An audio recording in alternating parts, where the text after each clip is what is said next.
sales conversations make you feel awkward or pushy, it's time to ditch the outdated salesy strategies.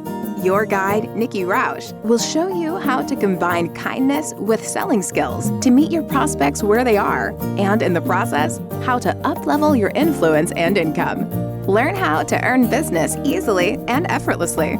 Here's Nikki. Welcome, and thank you for listening to the Sales Maven Show. I'm your host, Nikki Roush. Today's episode is part of the Mastering Excellence series. This is a concept that comes from my background in neuro-linguistic programming, where we learn there is a structure to excellence. And once you understand the structure, you can then apply it to your own life and business to achieve similar results.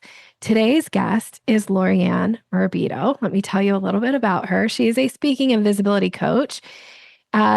And is a reformed, painfully shy gal who works with motivated business owners to leverage speaking opportunities to get credibility, sell out their high-end programs, and monetize their authority. She combines her years as an award-winning professional speaker, executive leadership coach, and having started 3 successful businesses from the ground up. Besides helping her clients get positioned as the expert in their industry and building a profitable business that aligns with their purpose, she's the best-selling author of Rethink Leadership and Rethink Your Leadership. A few of her clients are Johnson & Johnson, American Cancer Society, Bay State Wealth, and Bali Mastermind by Sabrina Phillip. To learn more, visit her website at speakandstandout.com. Laurie-Ann, welcome to the show, friend. I'm so excited to have you here. Nikki, so am I. Thank you very much, Nikki, for the invite. And just to give the audience a little bit of insight, we actually are technically meeting for the first time, but I already feel like, because we had a little conversation beforehand, like we were just meant to know each other. Yes, I agree. I do. Feel like there's just already this. I'm so excited to interview you, and I'm so excited for you to share with the audience. The topic that we're going to talk about today is how to have your audience on the edge of their seat when speaking, because this is her jam, people, speaking and helping people really put their message out into the world and make an impact. But before we dig into the NLP questions, would you share a little bit more about how you work with clients and just a little bit about you and your business, the stuff that's not in the bio? Stuff that's not in the bio. Well, let's just clarify something that is in the bio. Okay. And that is, I really am a reformed, painfully shy girl who couldn't even make eye contact with people. And people find that, is that true? And it is true. I just taught myself, because I had one of those moments where I realized, as I was looking down at the floor, that this behavior was not going to serve me in the long run for my life. So I am so glad that that came to me, and I just, I was at that young age where I was like, let me just try looking at people while they're talking to me. And guess what? The earth did not open up and swallow me whole. So I was like, maybe I could, I had so much positive reinforcement. I was like, well, maybe I can do it again and a little bit longer. So I share that because I want people to realize that I am living proof that you can do this too, especially if you feel like I'm afraid of speaking in front of people. I so relate to your story. As a young girl, I was very painfully shy, so painfully shy that I used to have teachers that would let me stay in on recess because I was so uncomfortable being on the playground with other kids. And I remember one of my teachers in particular, she just let me sit with her every recess because I was too shy to be out there. And so I get it, getting to that point where you go, this isn't serving me. What can I do different? So, at what point did you really find speaking as an outlet for you? Well, self-integrity is one of my highest values. And me and 3 other women were creating and organizing a networking event. And we decided this is how our networking event is going to be different than other networking events. We're going to have education and networking. Laurie-Ann, you do the speaking. And my head shook up and down in the yes. And inside I was like, what are you doing? You don't speak in front of people. But self-integrity made me show up. And I stepped into what I call the college professor. Okay. So I went up there. There was no beginning. There was no ending. There was nothing about me as a person or what my business was. I just taught for 20 minutes to this audience that was a standing room only. And then when I was done, so I'm going to tell everybody, this is not how you end a speech, but this is how I ended this speech. And I said, so I'm done. And if you have any questions for me, I'll be in the back of the room. I love that so much. I just wanted to get away from all of these eyes on me, but I did it. It was my first one. And people came up to me and said, so do you work with clients? Do you have a website? Because I mentioned none of that. And I was just like, yeah, I just didn't know I could mention that. Oh, But people, oh, said like, so how can I get in touch with you? How could I work with you? How could I learn more? And, I did it again and again. And shortly after that, like I was fully booked as a coach, all because of speaking. wow. What a And I beautiful wasn't that story. good. I wasn't that good back then. Well, But it also goes to show that, we're all, I think, a work in progress and that you learn and you get better and you progress. And even wherever you are right now, you can make an impact, whatever your skill level, whatever, like you can make an impact, I think. yes, 100%. Awesome. 100%. So I know Awesome. that didn't really answer your question about what's not in the bio, but I felt it I needed think it was clarifying. It was a fun story. And I think it helps us get to know you a little bit better. And my heart just like, I feel for that little girl, that shy little girl. And I feel for the woman who stepped in front of the networking group for the first time and then wanted to run to the back of the room. Like I so get it. And I think probably many of the listeners will be able to relate to that as well. So thank you for sharing that. Welcome. Okay, so we're going to dig into content here and talk about how to have your audience on the edge of their seat when speaking. So, the first question I always like to start with is this is very NLP stuff. So, if I was to stand in for you for a day and I would like to know like what would I have to do or how would I have to think in order to behave in a way that allowed me to put together the type of presentation that would have my audience on the edge of their seat. Well, you'd probably first have to do some journaling Okay. and also body movement. So, fun fact, years ago, I have a degree in exercise physiology, and I also, of course, became an aerobic instructor. So I was a fitness instructor for many years. So music and movement really put me into the right energy so that I could always show up for my class. So I come from healthcare, like I had my full-time job.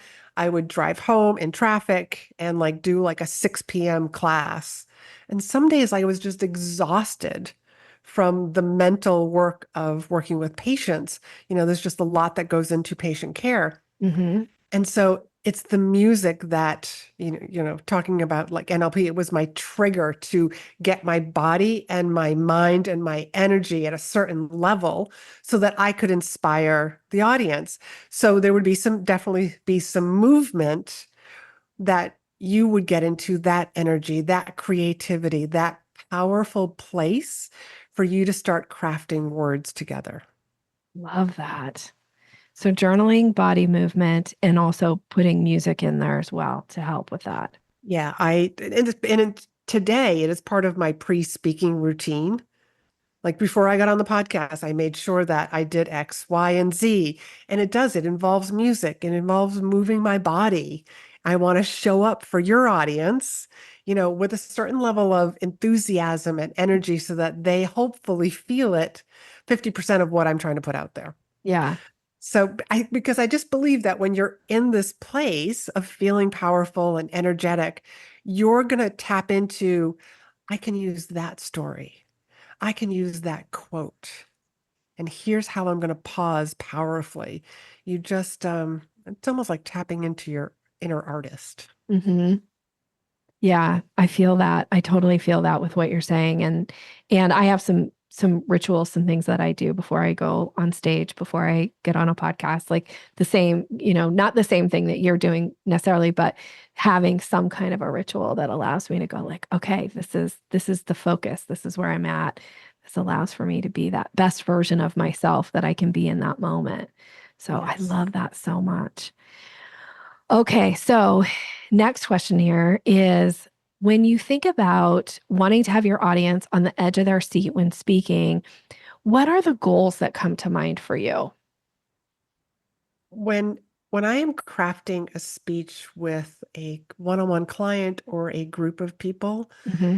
and I always want like two things. And one is, how can we bring out your personality in the speech? That's number one. So, Okay. just to give you an example of some of the personality traits that people have used, I've had a couple of opera singers. So, they have sang somewhere in the middle of their presentation or to just put people in the middle of a story. That's been one. I had another woman, her and her husband renovated homes. So she was the one with the pink tool belt and the pink tools. But yeah, she could work any like handsaw like nobody. So I was just always like that. Those are fun facts because she just didn't look like she was the construction type. She had this beautiful long blonde hair. She was just like very feminine looking. It's just like you just don't put two and two together. So I just said for an audience, like when they hear that, they're just going to be like, wow, that's amazing. So, what's a skill or a talent or a hobby of yours that you could infuse in your presentation? Because that's going to make you unique. Because let's face it, there is an ocean of leadership speakers out there. And I'm just picking on leadership as an Yeah. example. Yeah, I think that's It's perfect. literally a red ocean.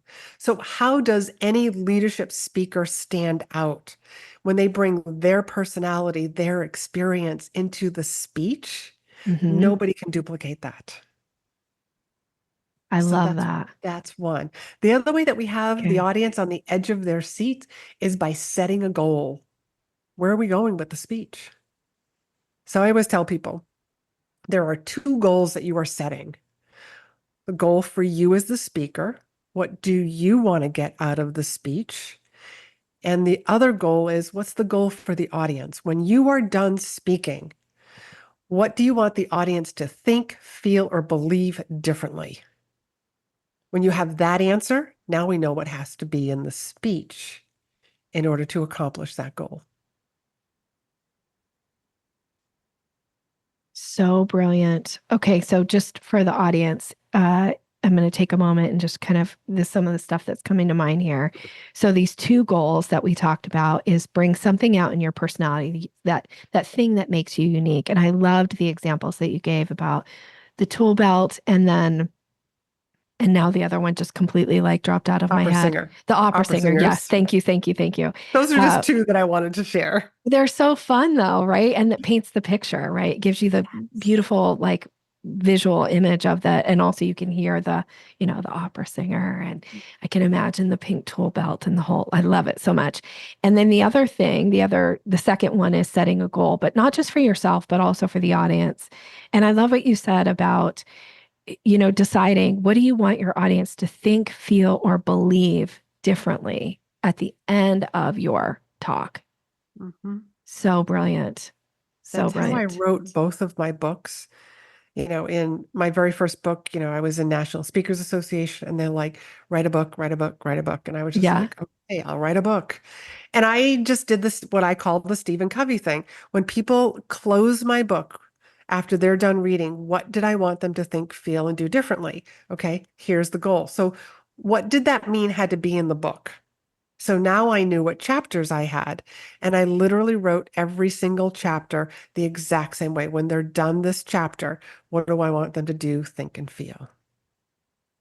And if you put that, and I'm imagining you're putting that back into your talk too, right? Like in the beginning, your intro, what do you want them to think, believe, and feel in your Yes, middle and your end? And I know you say there's more to a talk than a beginning, a middle, and an end. So I'm not trying to simplify it, but that's okay. just where my brain is going. So do you want to comment on what I just said or correct me in any way? Please do. No, I don't want to correct you. I would say like your beginning is I build a speech in blocks. Okay. And just for your audience so that they know why I'm saying blocks is because there'll be many times a speaker goes over time. And a meeting planner, a conference organizer is going to come up to you saying, I know we had you booked for 45 minutes, but the person before you went over by 12 minutes. And after you was lunch. Can you cut your talk down to 30 minutes? And when you build your speech in blocks, because your job as a speaker is to make the meeting planner look like a rock star, and you say, of course.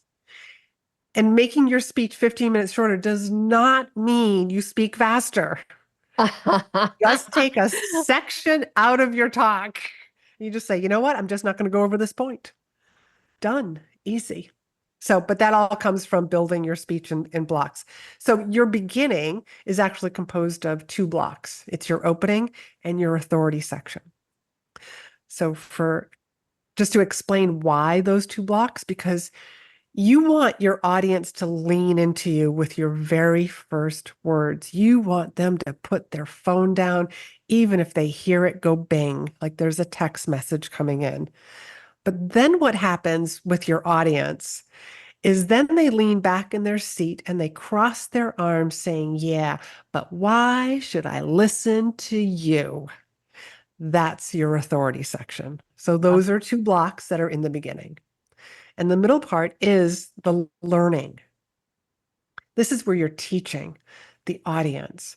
And in a typical 50, 55-minute keynote speech breakout session, you would be teaching 3 points. And each of those 3 points needs to have 3 pieces of data that supports it. So consider yourself, you're not just a speaker, now you're a lawyer defending your point. And you have 3 pieces of evidence before you move on to the next one. And then your ending is really your call to action. What do you want the audience to do? What do you want them to raise their hand for? What do you want them to like take that step forward with you? And then you're closing your presentation.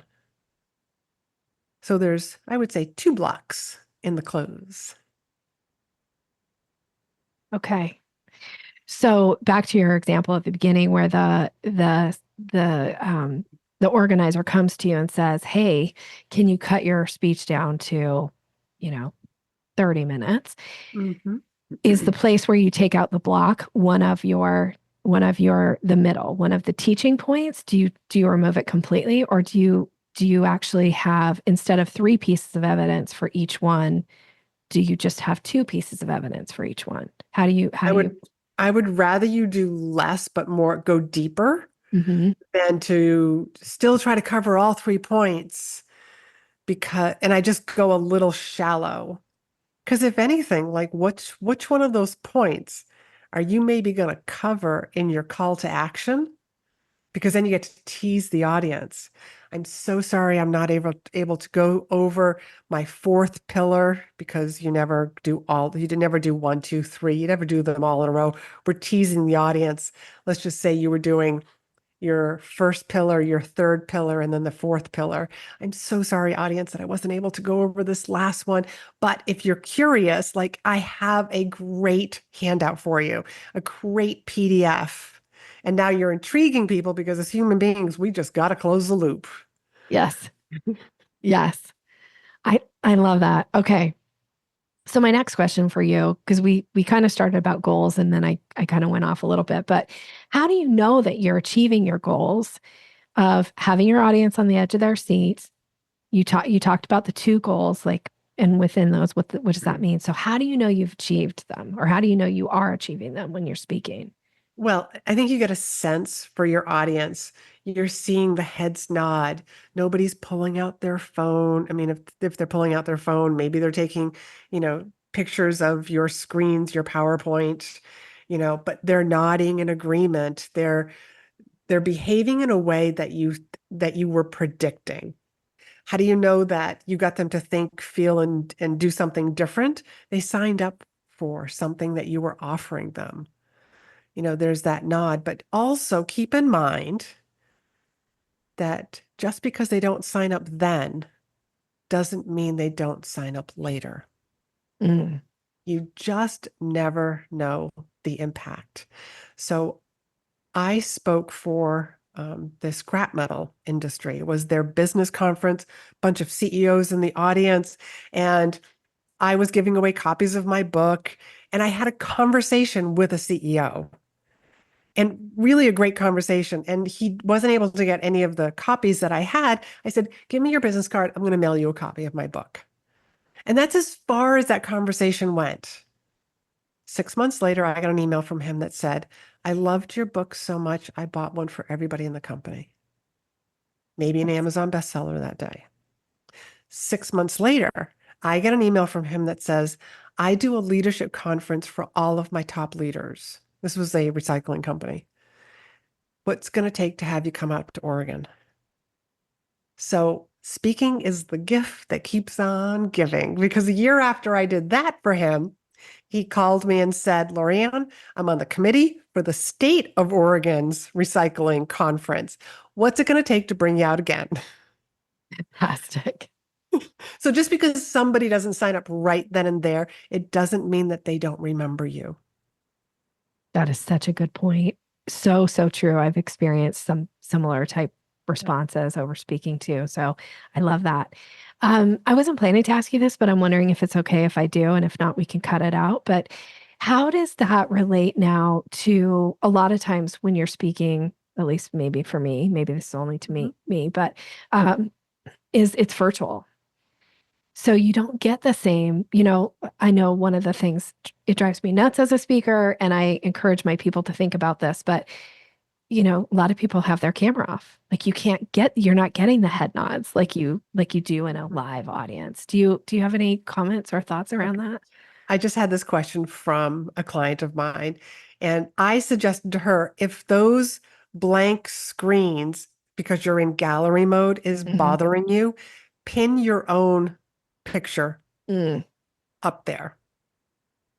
So just pin your own. So like you're just talking to yourself, and you know that like you're seeing all of your reactions, which is just going to be a positive feedback to yourself. So that's one thing.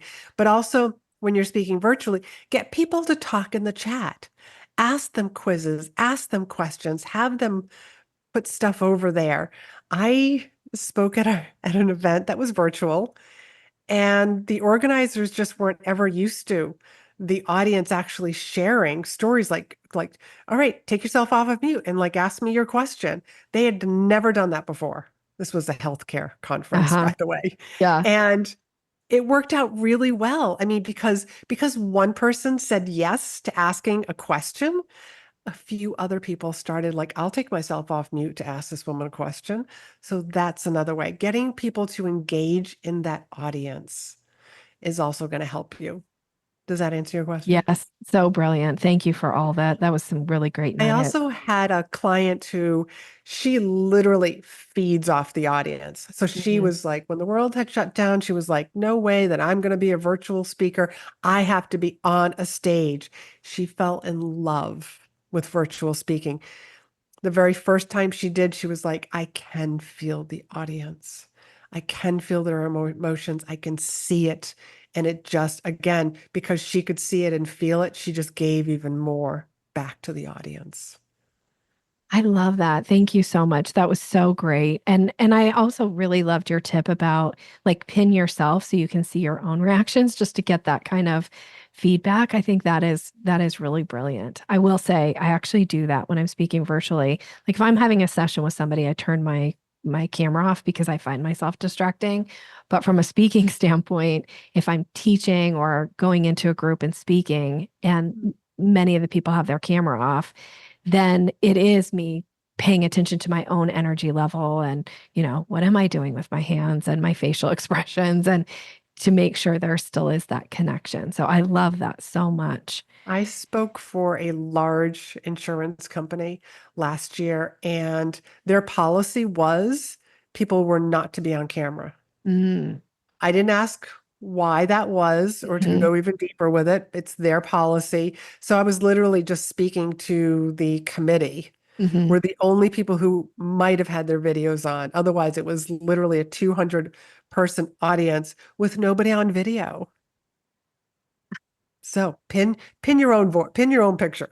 I love that so much. My next question for you is when you feel like the audience isn't giving you that kind of feedback, right? Maybe they're not engaging or they're not giving you the head nods when you're live. Is there anything that you would recommend or that you do to course correct, to like suck them back in, to bring them back in, to get them on the edge of their seats? Tell them something funny. Mm, If they don't laugh, have a great line, such as, wow, I thought that was funny. Or I can sit here and wait until you until you start laughing. And I've used those lines before.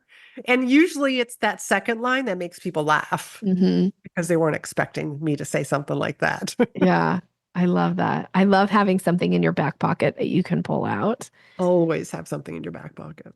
Yeah, I love that so much. All right. This has been really helpful. The last question that I'm going to ask before we move to kind of just the little something extra questions, is there anything I haven't asked you when you think about having your audience on the edge of their seat that you think is important that we touch on? Oh, Nikki, I've got like 25 years of public I know. speaking experience. That was a I really can't big, broad possibly question. share everything I in know. just, what, 30 minutes? I know. I know. Anything though that you're like, I just want to make sure I say this. I want to make sure I give you the opportunity Well, to do that. what I just did is a great line for everybody to use. Mm, I did that very intentional. It is a great way because if you're speaking for 30 minutes, a half, 30 minutes, 45, a full hour, maybe even a 90-minute breakout session, it's still not enough time for you to share everything that you know. And even if you did share everything that you know, we don't want to overwhelm the audience. right. So to be able to say to them, like, so that they do take you up on your call to action, I literally do say they're like, I have 25 years of speaking experience. There is no way that I can share everything in a 30-minute talk. But what I want to share with you is here's how to get like my 7 best tips. Or in this case, this was one of my magical phrases. It makes people curious. It's a great transition into your offer. Hmm. I mean, I teach a whole most of what I teach on is creating curiosity, it feels like. So I love that you just did that. I love to plant seeds. I think the way you did it was so beautiful and so authentic and genuine in the conversation. And yet it's planned. Like that's the piece that I just want to comment on to the audience that having these types of statements, they feel organic in the conversation and they're natural in the conversation, but there is an intention behind them. Like we're Yes. driving somewhere. So I love that so But much. it sounds like me. I'm Because not it is trying you, to right? You're not use saying some, something that's yeah, not true. yeah, I'm not using some can line. It's just a natural flow in the speech. But there is one thing that I want to share with everybody also, Okay. now that I'm Okay. thinking about it. All right. It's Perfect. because one of the most common questions I get or fears is, what if I forget what I'm going to say? Mm. Guess Yeah. what? You were the only person who's going to know that you forgot what you were saying. Okay. So I have literally, like, it's just my personality to play along with it. Again, reform painfully shy girl. I'm just relying on my personality. I have literally, because maybe somebody had asked me a question in the middle of a speech and I'll answer and then I forget where I was. I've literally put my hand on my hip. I look down to the nearest person and say, what was I talking about? The audience thinks it's part of my speech. They think it's part of the act and Hmm. they laugh and they also think, oh, she's like me. She forgot what she was going to say too. So it'll work well. And then I just pick it right back up because either it does come to mind or somebody will remind you, you were just about to tell us the story about, thank you. Yeah. I love that. I think that is a brilliant tip. That's one you want to have in your back pocket and ready to go. Giving yourself time to catch up, giving your brain a moment to go, here's your answer. This is where you were, or even for someone in the audience to call it back to you and say, you were just about to tell us the story, right? That is so perfect. And again, it's one of those authentic, genuine pieces at the front of the room.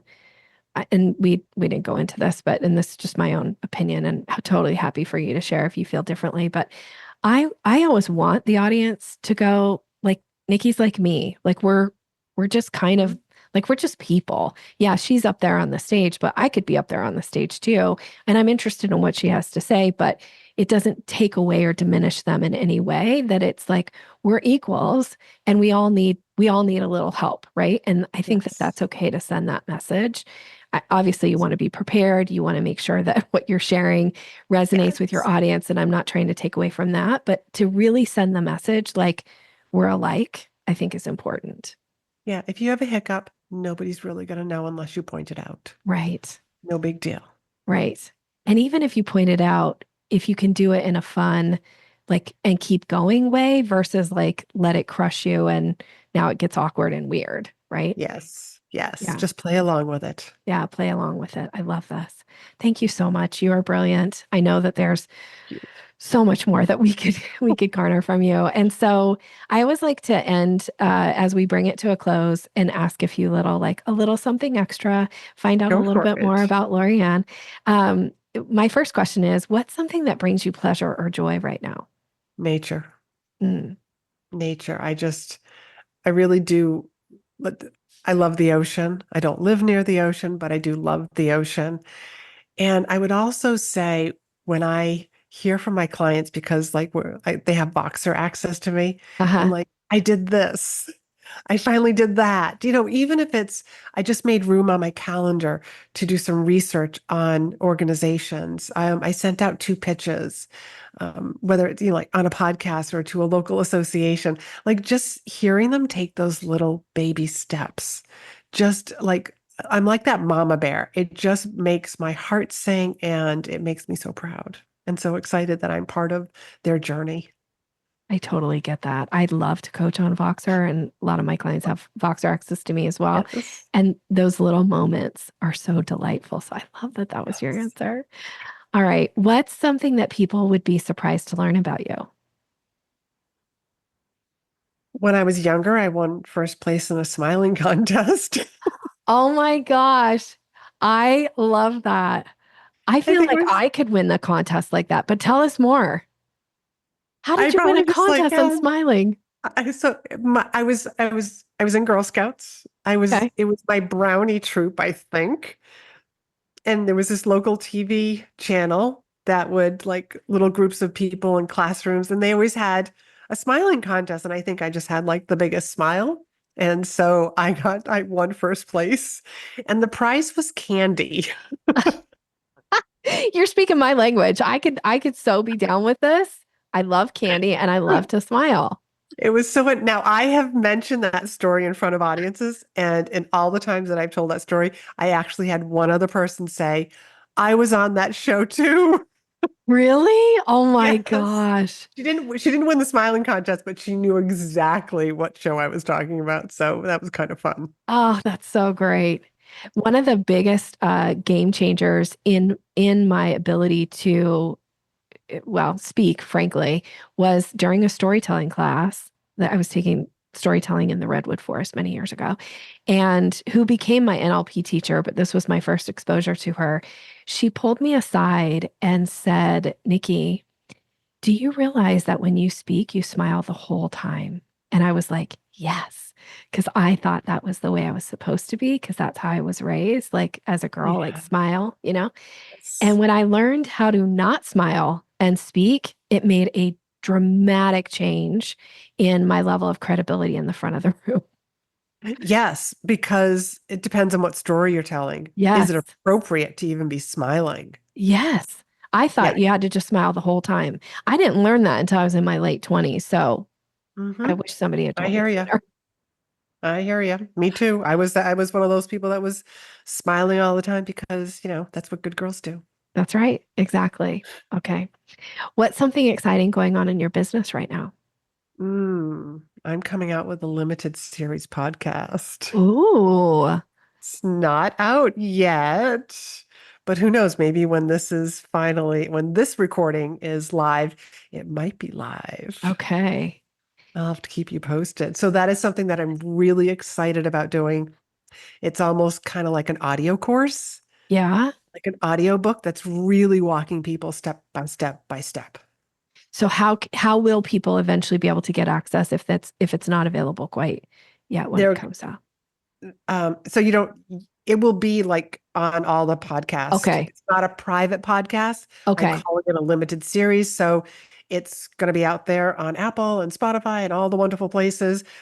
And the name of it is going to be, it's like, I know that it's Speaking Monetization Tips. Oh, Yeah. See, oh, I gotta like check that that out. caption. Yeah, that's a great name. It says right in the title. Why would I listen to this? Heck yeah. I There you love go. that. Okay. And what is the best way for people listening to connect with you? Because I suspect that there's some listeners out there that are like, I need some more Laurie-Ann in my life. I mean, I feel this way already. So how do we stay in touch with you? I would say just go to my website and find whatever feels good to you, whether that's Instagram, my podcast, of one of my freebies, the magic phrases I was talking about, or the directory of places to speak. Everything's on my website. And you can just go to whatever social media that you feel most comfortable, where you hang out on the most. And that's where you can find me. So that is speakandstandout.com. And there are some fantastic resources on there. So I do encourage people to go check that out. Laurie-Ann, thank you so much for being here. Thank you for all you shared. You are a wealth of knowledge. I gained so much from this conversation. I feel like I have some new tips and strategies and things that I can put in my toolkit and pull out when I'm speaking. So thank you. Wonderful. And I can hardly wait for you to be on my show. I look forward to it. I look forward to it. And for you, the listener, thank you so much for being here. Thank you for participating, for engaging. If there was something that really stood out for you or a story that you want to share, you're welcome to reach out to me. Connect with Laurie-Ann. She's just brilliant. And I'm sure would be happy to hear what was your biggest takeaway from today's session. And I am wishing you continued success in all that you're doing. Thank you for listening. Have a great rest of your day. Thanks for listening to Sales Maven. Visit us online at yoursalesmaven.com/maven for more resources to boost your confidence and skills.